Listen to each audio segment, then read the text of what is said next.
Bringing home two puppies from the same litter? Double the cuteness, right?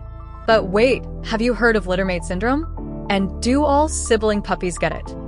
Littermate syndrome happens when sibling puppies become too attached to each other. This can lead to anxiety, fearfulness, poor training, and even aggression as they grow. But here's the thing, not all puppies will develop Littermate syndrome. It depends on how they're raised. The key? Separate socialization. Giving each pup their own time to explore, train, and bond with humans helps them grow into independent, well-adjusted dogs. So, while Littermate syndrome can happen, it's not guaranteed.